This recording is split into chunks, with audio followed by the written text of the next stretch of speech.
my story first came out about sexual abuse, I prayed for this woman. I did. I literally, about 3 months before we met, never met you before in my life, true story. True story. And I began to pray and ask God to send someone to help me articulate I didn't even know. I didn't even really have a dream or a concept back then. I was just coming out with my story. And so that's how Jennifer came into my life. And I've already searched her name.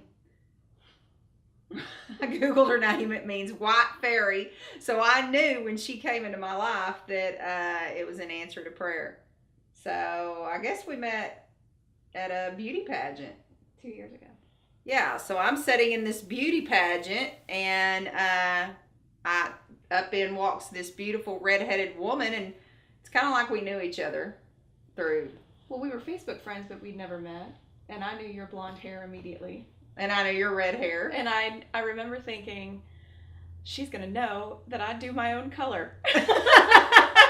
And you do, and you don't be telling anybody that. I know I don't do my own color now. Yeah. So anyway, we were all sitting down judging, and just, I guess, in between contestants and interviews, we got to talking, and somehow it came up. I can't remember what you asked me. How?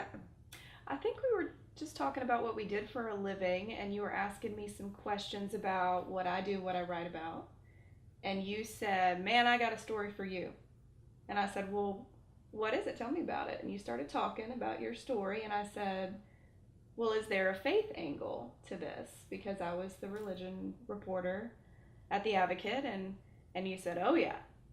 And so I think right then I pulled out my iPad, and we made an appointment to get together was it the next week? Yeah, it was that Monday. I think right then I jumped up in the whole place and shouted, thank you, Jesus! Yeah, I'm pretty sure you did. Because I knew that I knew God had answered my prayer.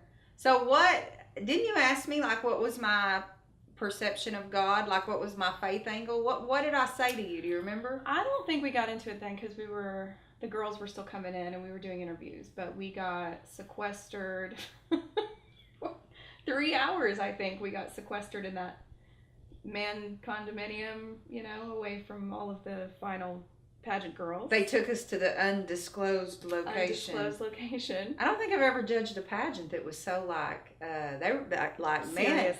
Serious business pageant. It's serious business. Like, we went from the interview to the undisclosed location to where we were held and confined together, the two of us, for 3 hours? That's right. And that's really where we got to know each other, I think. We really began to open up and share our faith with each other. I think we began to, just build this. I knew in that moment, this woman understood me. And that you were definitely an answer to my prayer and going to be able to articulate this story back. I definitely remember feeling that we were on the same page, and we had a lot of similar interests, and we had a lot of things in common. And I remember thinking it was going to be a good interview from some of the things you were sharing with me. I remember being excited about that interview. Really? Yeah. That makes me feel good because, of course, hindsight, and we didn't have that back then, but going back to that moment, I remember placing myself in that position in your presence thinking, am I worthy? Am I worthy? You're silly. No, I'm serious. When you're trying to tell your story of sexual abuse, and at that point in time, I had, been through my husband leaving me, and it had only been a few years, and I was really, even though I had made the transformation and I had really spiritually healed, there's still something that you battle about self-confidence and self-worth, just mentally in your mind. You kind of wake up and face. And I knew that in order to get to where I'm at today, on this couch, to even be able to feel worthy to sit with, someone so powerful and I think I was thinking the same thing about you, because you had accomplished so much, and you had, you'd really overcome. You had this really strong, overcoming, transforming story.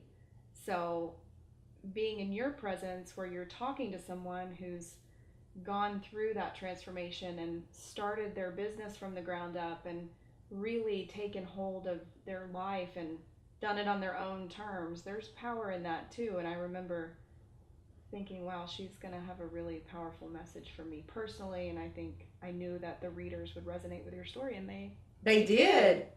Because then it turned around the following year and got one of the top 10 faith stories of the year. Yeah, it was one of the most read faith stories in the Advocate for that entire year when it published. So it was good.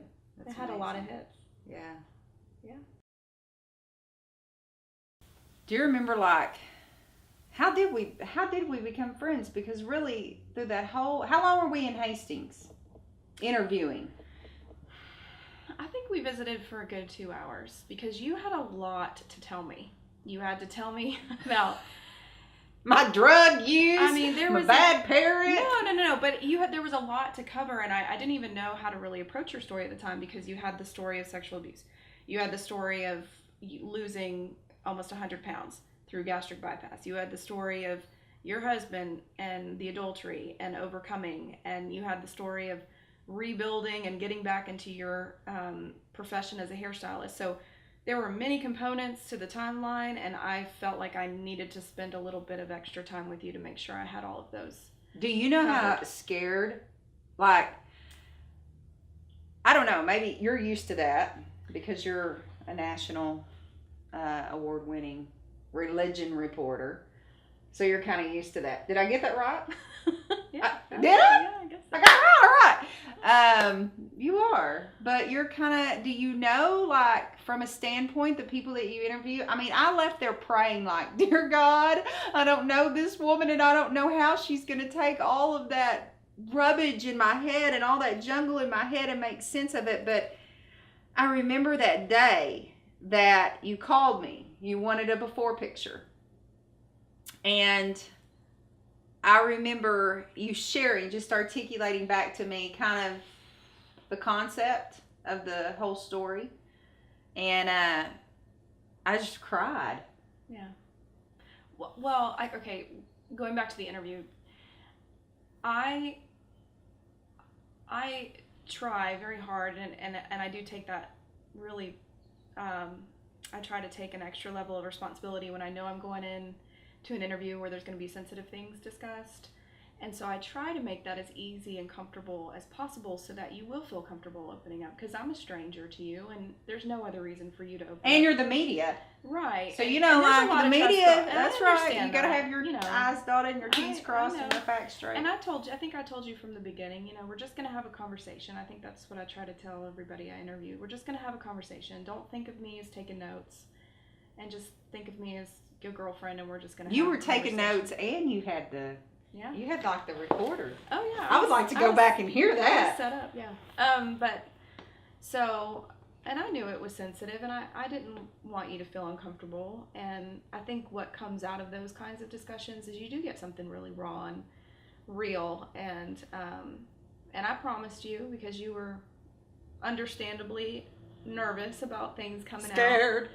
I said, I'll call you and we'll go over the quotes, and I'll sort of run through a little bit of the story, and I never release it to you early, but I remember saying I'll go over it with you and kind of let you know what I'm going to put in, and you at that point were reluctant to give up those photos, those pre-photos, because you said you wanted to do that later. Yeah. And when we got to the end of the story, you were crying. I think I was getting a little emotional because you could hear in your voice how important this was to you. And I said, Stacy, are you crying?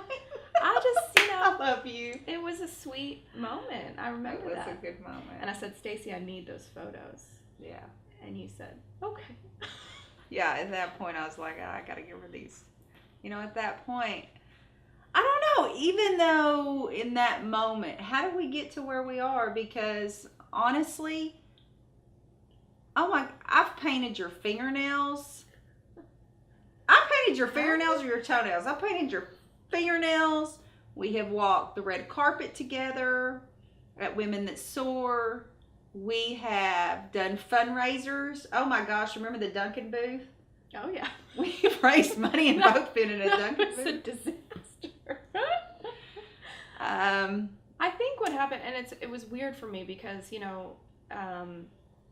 journalism 101, you do not become friends with your sources. And you were still a source to me at that point. You were an acquaintance through other things, but you were a source.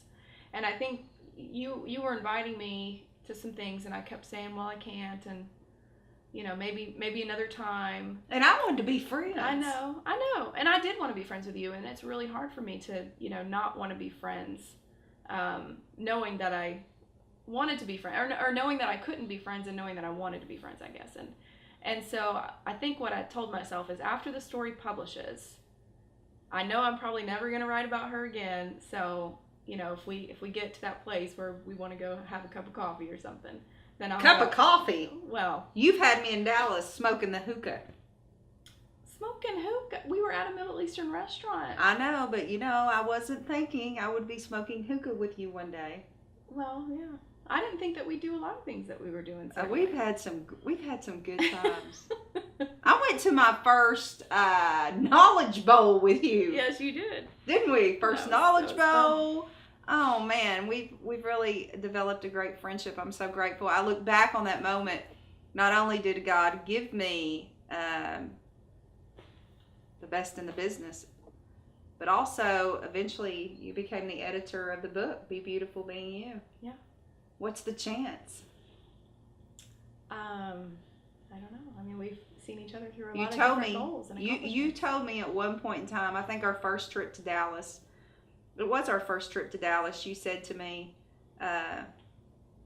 God's laid it on my heart, and I believe I'm going to edit your book. And at that point in time, in my mind, I was working on like an autobiography, right? And we were going to kind of articulate the story.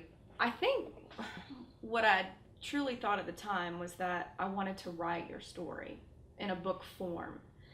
And this was not Be Beautiful Being You. This was the story of Stacyk, kind of the article that I had written, but on a much grander level. Yeah. And incorporate the messages that you're trying to get across now, which are the 10 character commitments, and weave that into the story of Stacyk. I think that's originally what I had envisioned, was I need to write her story so that people have this book that they can see the transformation of her and have it with them all the time. And articles, in the same way, you've got them for a long time, and they're available anytime you want to see them on the internet. But there is something about having a story like that, a biography in book form, that is impactful as well, and powerful in that way too. But we bounced that idea back and forth, and then later when you came up with the idea for Be Beautiful Being You, which was this pocket edition encouragement, 10 character commitments to rebuild a woman. You asked really, me to edit it was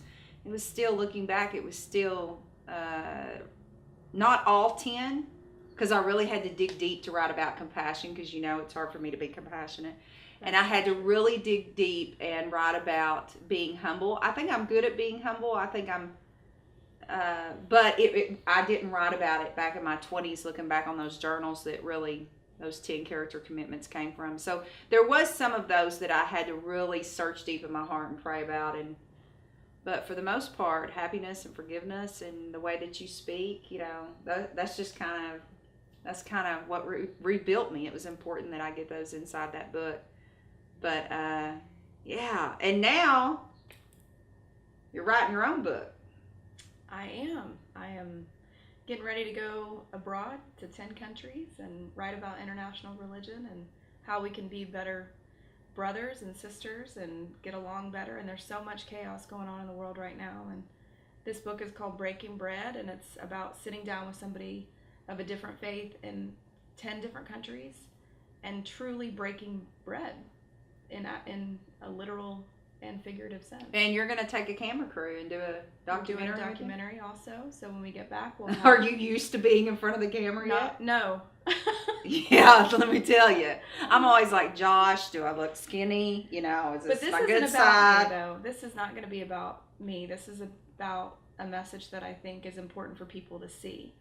Because writing about faith and people's truly some of their most intimate experiences are because of their faith perspective. And we're so limited here because we're predominantly a Christian country, but interwoven in that are all of these amazing faith groups that are beautiful, and the people are kind and interesting and accomplished and intelligent. And I get the privilege to meet and spend so much time with these people on a regular basis, and there's usually what I get back, not from those faith communities, but different faith communities, Christian primarily, is they're so confused, I think, or afraid to reach out and diversify their own friend group because they don't really understand how you can insert yourself into another faith group, or someone that is maybe an atheist or an agnostic, or even insert yourself into a friendship with someone who is homosexual, or in just a different walk from them. Yeah. And that scares some people. It makes Sure. them really uncomfortable, and sometimes that ignorance can lead to fear, and fear to hatred. And so the idea behind the book is to show as many people as possible that it's possible to make real, profound relationships with people that are nothing like you, but at a basic fundamental level we're actually more alike and more the same than we're not. So where do you think we'll be in 5 years? I have no idea. Where do you think our friendship will be? Well, you're going to be your maid of honor at your wedding. Well, who's the man? I don't know, but we're talking 5 years. I don't know. You think we'll still be GC Magazine? I don't know. It's so, things change so much, and I would love to still be a part of that magazine. It's a beautiful magazine. I would love to still be a part of that magazine. I mean, it's so crazy to go from really praying. I mean, think about how much has changed in 2 years. How can you even predict what's going to happen next year? There's no way to know where we'll be 5 years from now. Yeah, that's amazing. Hopefully we'll have accomplished the dreams that are set in front of us right now, and I think we're off on a great path. Here's what I love the most about it. I think many people continue, to do the same thing where they say insanity is the same thing over and over again and expect a different result. And I remember in that moment just praying and being vulnerable and literally praying for you, not knowing who I was praying for, but needing help to get me to where I'm at. Looking back 2 years now, like to be able to envision you and see you. It's amazing to me because I think life is a reflection, and I think God brings together people that are like each other. And back then, I was just chicken scratching in some journals. I sure didn't think I would be. Now you're my editor-in-chief at GC Magazine. I have my column. You've edited the book, Be Beautiful Being You. You are award-winning writer and magazine and religion reporter and fixing to push forth your own book. And so now to stand in your presence, it makes me believe, like, I look back on that 2 years and I think God did find me worthy of this woman. He did bring this woman into my life so that I could find some favor in her. So thank you. I love you. I love you. I don't even know how to respond to that. You just say thank you. Are you crying? No, I'm not going to cry. You know me, I'm not very compassionate, but I'm working on it. You are compassionate. You're one of the most compassionate people I've ever met. Yeah. You have your moments of being Stacy K and really big and, where you peacock in front of everybody. That's just who you are. Hey, you got to do it in this business. Yeah, you do. But when it's just me and you and it's one-on-one, you've got a real gentle soul, and you're compassionate and humble and probably one of the most giving people I've ever met.